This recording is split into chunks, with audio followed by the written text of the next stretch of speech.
kabar pemirsa? Senang sekali dapat menyapa Anda dalam program Gurindam, sebuah talkshow yang membahas masalah dan juga solusinya.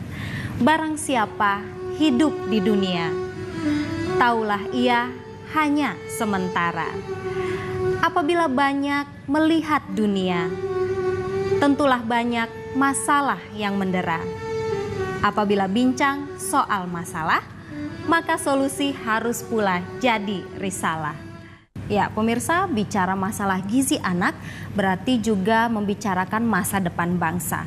Karena sumber daya manusia yang prima adalah aset berharga yang menjadi pilar kemajuan bangsa. Nah, permasalahannya di setiap daerah di Indonesia punya masalah tentang gizi anak. Seperti data dari Dinas Kesehatan Sumatera Utara tahun 2013 mencatat jumlah balita dengan gizi buruk itu mencapai 1.269 kasus. Sejumlah pihak terus berupaya untuk memberantas masalah gizi anak ini, seperti yang dilakukan oleh Persagi, Persatuan Ahli Gizi Sumatera Utara, yang turun langsung ke daerah-daerah di Sumatera Utara untuk memberantas masalah gizi buruk dan juga melihat berbagai masalah gizi anak. Saya akan berbincang-bincang dengan narasumber yang kompeten dalam bidang ini. Namun sebelumnya pemirsa, saksikan terlebih dahulu tayangan berikut ini.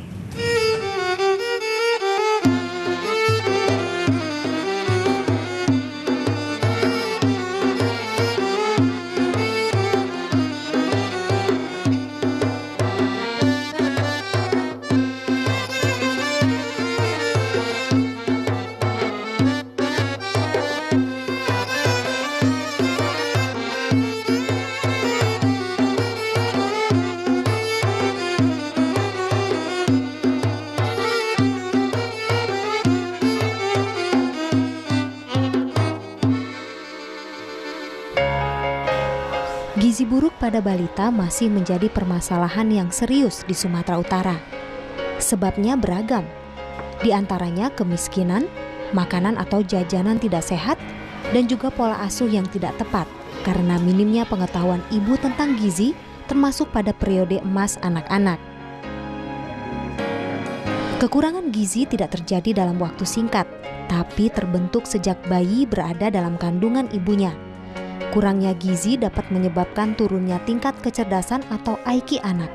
Karena pada periode emas atau sejak bayi dalam kandungan hingga berusia 3 tahun, otak tumbuh dan berkembang lebih kurang 80%. Di desa-desa di Sumatera Utara, organisasi profesi Persagi, Persatuan Ahli Gizi, mencoba mengatasi permasalahan ini dengan mengadakan berbagai program. Misalnya, seminar ilmiah, sosialisasi dan edukasi tentang gizi, serta memberikan makanan bergizi kepada anak-anak. Permasalahan gizi anak adalah persoalan bangsa, karena anak-anak adalah generasi yang akan meneruskan perjalanan bangsa. Maka solusi dari semua pihak untuk mengatasi masalah gizi anak sangat dibutuhkan, agar terwujud anak-anak sehat yang akan mengemban tanggung jawab membawa bangsa menjadi lebih baik.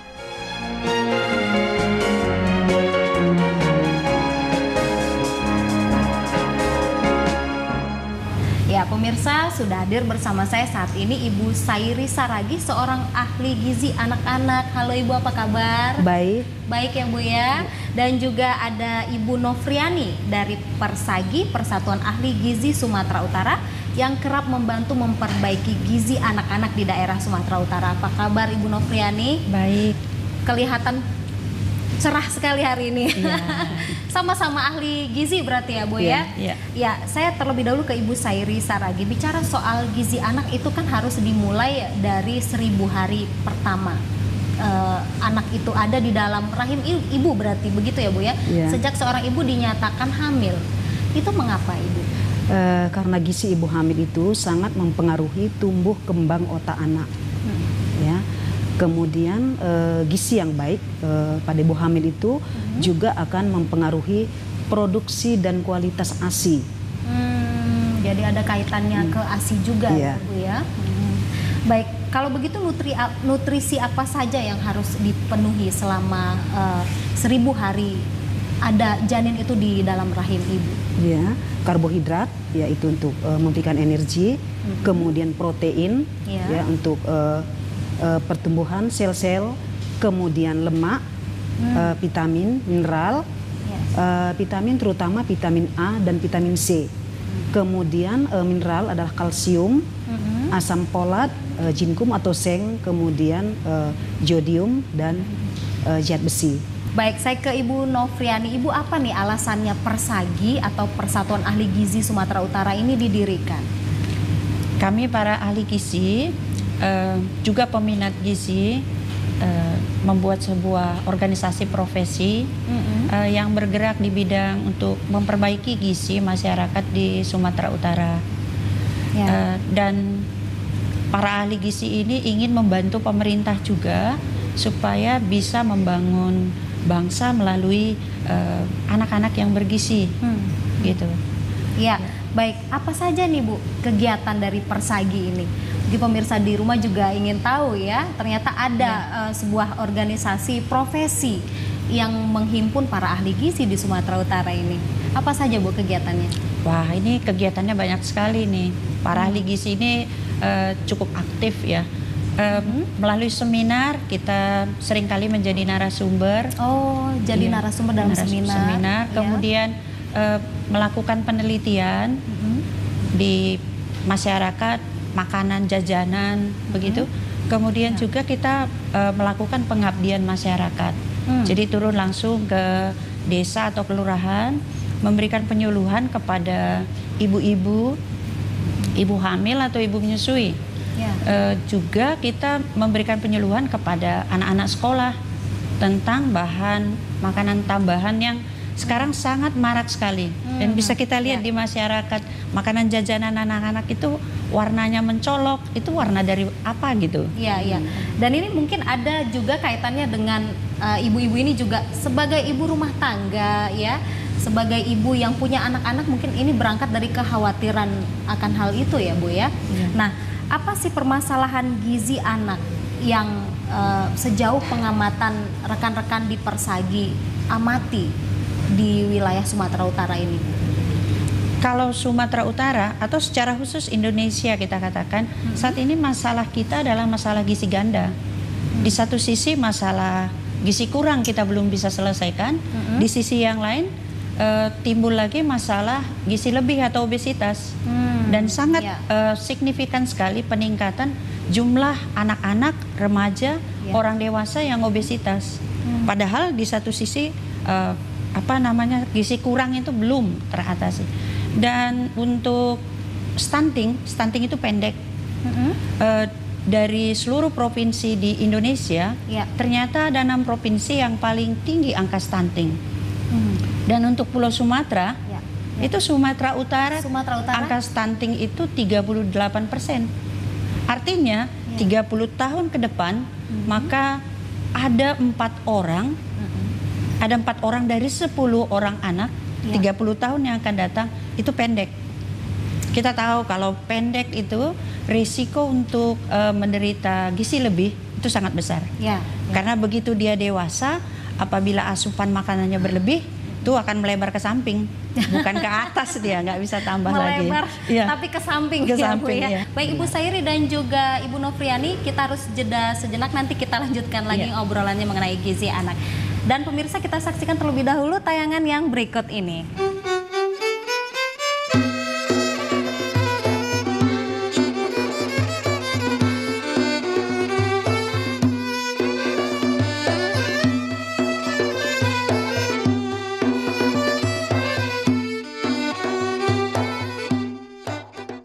Kembali lagi di Gurindam, pemirsa, masih bersama dengan orang-orang yang berkiprah dalam perbaikan gizi anak di Sumatera Utara. Masih bersama Ibu Sairi Saragi dan juga Ibu Nofriani dari Persatuan Ahli Gizi Sumatera Utara. Saya kembali lagi ke Ibu Sairi ini. Ibu, selain keterbatasan ekonomi, ya daya beli masyarakat yang kurang dalam pemenuhan gizi ini, masalah lain yang perlu kita soroti adalah kualitas dan keamanan bahan pangan itu sendiri. Kita tahu dan pemirsa juga mungkin di rumah juga khawatir nih karena jajanan anak-anak itu banyak sekali ditemukan ada pengawet begitu ya Bu ya, pewarna yang berbahaya, bukan pewarna pangan. Nah, ini bagaimana pengaruhnya terhadap tumbuh kembang anak? Ya, disinilah peran orang tua ya yang memang penting ya untuk memantau makanan ataupun minuman anak-anaknya. Kenapa? Kalau anak-anak itu kan cenderung melihat makanan itu dari warna, ya warna yang terang, kemudian rasa, kemudian tekstur, ya. Nah di sini peran orang tua yang memang cukup penting tadi untuk melihat bagaimana ini biasanya terjadi pada jajanan anak-anak, ya. Kita tahu itu adalah zat adiktif, ya. Tapi tidak semuanya bukan tidak aman, ya. Ada yang aman, yang alami dan sintetis itu yang direkomendasikan yang aman untuk produk pangan, ya. Kemudian dalam batas yang diizinkan, ya itu disebut bahan pengawet untuk memperpanjang daya tahan makanan. Kemudian tadi untuk rasa, warna, ya. Kemudian ada memberikan rasa manis. Nah di sini memang orang tua harus jeli melihatnya. Memang kalau untuk zat aditif yang alami dan sintetis itu memang relatif mahal. Baik Ibu Sairi, kita punya tayangan nih mengenai komentar warga terkait pemenuhan gizi. Tadi Ibu sudah sebutkan bahwa ini sangat penting sekali ya. Baik pemirsa, kita saksikan dulu komentar warga tentang pemenuhan gizi anak pada masa periode emasnya.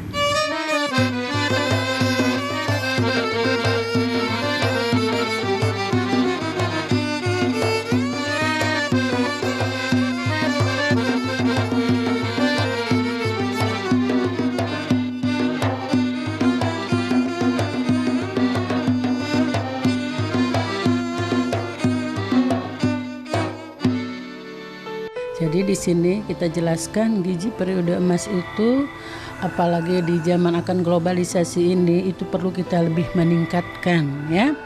Tapi banyak kendala-kendala yang tidak mungkin bisa kita capai, yaitu pertama dari segi ekonomi keluarga pasien, ya, dari segi pendidikan atau kurangnya penjelasan ke masyarakat, ya. Gitupun kita sebagai medis, apalagi kita sebagai bidan, dokter, ya, kita bagaimana memperbaiki gizi-gizi itu semua, ya. Pertama kita perlu yang meminta untuk keluarga yang prasejahtera lah, ya. Kita perlu ke sana penyuluhan. Dari hasil survei kita, ya, perkembangan anak sekarang biasanya dari pertumbuhan dan perkembangan. Yang dari pertumbuhan biasanya pengaruh berat badan, usia, dan tinggi badan biasanya tidak berkembang secara baik. Kalau perkembangan anaknya biasanya otak sama kecerdasannya sedikit menurun. Ya, salah satunya kembali ke orang tua. Ya, namanya jajanan, makanan kalau bisa dihindari. Intinya dari nasi sama buah-buahan dan susu formula itu yang paling utama. Sangat penting ya untuk gizi seorang anak dari mulai dia dalam rahim sampai dia lahir sampai dia besar. Kalau masa kehamilan ya minum susu hamil ya, terus makanan yang bergizi kayak sayuran atau buah-buahan itu, dan selain itu kita berobat ke dokter dengan obat dokter juga tambahannya itu vitamin juga ya, antibody anaknya juga dikasih dokternya itu. Alhamdulillah yang kedua ini hasil lancar gitu. Jadi alhamdulillah dari beratnya 1,7 sekarang udah 2,3, baru 3 minggu ASI terus saya kasih gitu. Itu tadi komentar warga. Kita lanjutkan lagi pemirsa obrolan kita. Nah, saya kembali ke Ibu Novriani dari Persagi terkait masalah makanan anak-anak yang mengandung bahan tambahan ini yang mungkin berbahaya, zat adiktif tadi ya Bu ya. Nah, usaha apa yang dilakukan oleh para ahli gizi nih yang tergabung dalam Persagi Sumatera Utara? Sebenarnya usaha Persagi belum besar, belum besar, banyak ya, juga karena kita kan terbatas. Ini organisasi profesi yang didanai oleh anggota. Jadi ketika kami punya waktu dan tenaga, kami turun ke masyarakat. Kami memberikan penyuluhan kepada ibu-ibu, tadi ibu hamil, ibu menyusui. Kita beri penyuluhan tentang menu seimbang. bagaimana untuk memenuhi gizi anak-anak. Kemudian juga kita memberikan penyuluhan kepada anak-anak sekolah. Beberapa waktu yang lalu kita melakukan penelitian makanan jajanan kerjasama dengan jurusan gizi Politeknik Kesehatan Medan. Jadi kita teliti makanan jajanan anak-anak SD yang ada di Lubuk Pakam, dan yang sangat memprihatinkan itu data yang didapatkan ternyata makanan jajanan itu ada yang mengandung metilen blue, formalin, dan boraks. Formalin dan boraks ini cukup terkenal ya Bu ya. Iya. Ya, kemudian Ibu ada lagi yang penemuan lain? Setelah ditemukan seperti itu, kita tidak tinggal diam, kita lakukan penyuluhan kepada pedagang. Dan kalau kita tanyakan ke pedagang, pedagang pendidikannya rendah. Baik. Hanya untuk menyambung hidup. Jadi sebenarnya produsen yang harus diberi penyuluhan lebih besar lagi. Baik Ibu Sairi dan juga Ibu Nofriani, kita akan lanjut lagi bincang-bincang kita. Namun setelah tayangan yang berikut ini, pemirsa jangan kemana-mana. Nanti kita lanjutkan lagi setelah tayangan yang berikut ini.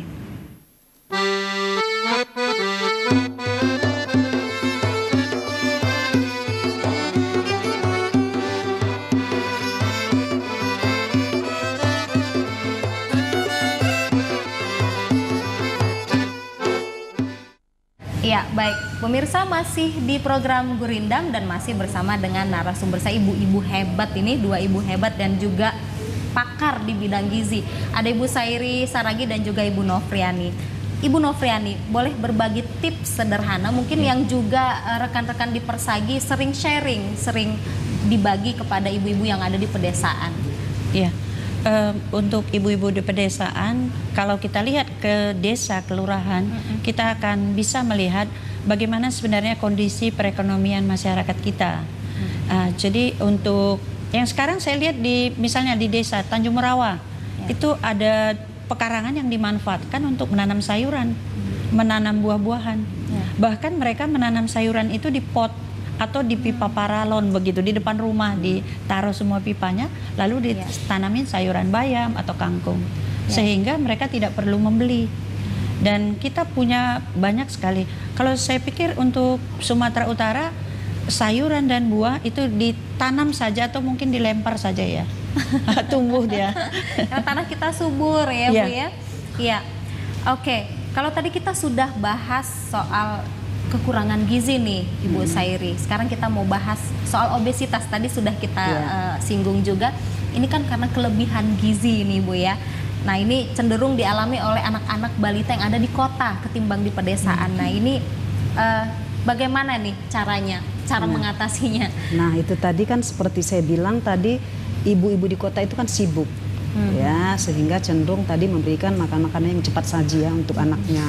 Kemudian itu banyak mengkonsumsi kalori yang berlebihan sehingga terjadi penimbunan lemak, itu disebut obesitas ya. Kemudian apa yang harus kita lakukan di sini ya, merubah gaya hidup ya, gaya hidup ya itu adalah ini penting, pola konsumsi makan ya, merubah pola konsumsi makan. Yang penting tadi pengetahuan orang tua tentang gizi itu penting ya, untuk memberikan pola konsumsi makan si anak tadi. Atau ya. mungkin bisa dibuat Bu Sairi makanan-makanan itu dikasih warna, seperti makanan tinggi lemak, tinggi kalori, tinggi gula itu kasih warna merah gitu. Tapi warna juga ada warna alami ya Bu ya. Iya, mungkin warna mungkin makanan dari bayam merah seperti itu ya, jadi tetap alami. Kemudian kita tahu kalau untuk anak itu tidak perlu diet. Ya, tidak perlu diet bagi anak yang obesitas. Tetapi apa? Meningkatkan aktivitas si anak. Kalau dia tadi anak emas, makanya ada sekolah playgroup. Ya, kemudian berenang. Ya, jadi tidak diperlukan di sini diet yang ketat ya, tetapi merubah gaya hidup tadi, yaitu pola makannya, kemudian tingkatkan aktivitas. Anak-anak kan sedang tumbuh. Kemudian kita tahu kalau di kota itu tadi lebih banyak misalnya mengkonsumsi kalori yang tinggi ya. Di sini harus memikirkan makanan yang tinggi serat ya, tadi mungkin kurang sayur atau buah ya, itu perlu diperhatikan untuk anak-anak yang obesitas. Baik, Ibu, kita sudah sampai di penghujung acara ini. Saya ingin minta statement dari masing-masing narasumber spesial saya. Mungkin dari Ibu Novriani ingin memulai. Baik, kami organisasi profesi Persatuan Ahli Gizi Sumatera Utara siap untuk membantu pemerintah daerah untuk membangun gizi di Sumatera Utara. Mungkin bisa kerjasama dengan Dinas Kesehatan Provinsi atau Dinas Kesehatan Kabupaten Kota. Dan yang belum pernah kami kerjakan adalah kerjasama dengan PKK Provinsi. Karena kita tahu untuk persagi di provinsi lain itu kerjasama dengan PKK. Karena PKK itu termasuk ujung tombak untuk perbaikan gizi pada ibu-ibu. Ya, baik, dan mudah-mudahan pemirsa di rumah, khususnya ibu-ibu PKK ini mendengarkan, langsung kontak ke kita ya, ke Ibu Novriani langsung juga boleh di Persagi Sumut. Ibu Sairi, statement dari Ibu? Kita menghimbau atau menekankan kembali untuk gerakan sadar gizi. Gerakan sadar gizi, kemudian jadilah orang yang tua yang cerdas dan menjadikan anak yang cerdas. Ya, baik. Dan ini di sini dituntut peran seorang ibu ya, Bu ya. Baik, Ibu Sairi Saragi dan juga Ibu Novriani, terima kasih banyak sudah hadir meluangkan waktunya di talk show Gurindam. Semoga sehat selalu dan sukses dalam segala aktivitasnya. Terima kasih sekali lagi, Ibu. Baik, pemirsa, demikian bincang-bincang kami, semoga bermanfaat. Sebagai penutup, seperti biasa, saya akan membacakan sebuah Gurindam. Dengan ibu, hendaklah hormat, supaya badan dapat selamat. Dengan anak, janganlah lalai, supaya dapat naik ke tengah balai. Menjadi ibu adalah bakti, hendaklah ia sadar akan gizi. Sekian perbincangan kita, saya Rahma Mandasari undur diri, sampai jumpa. Ibu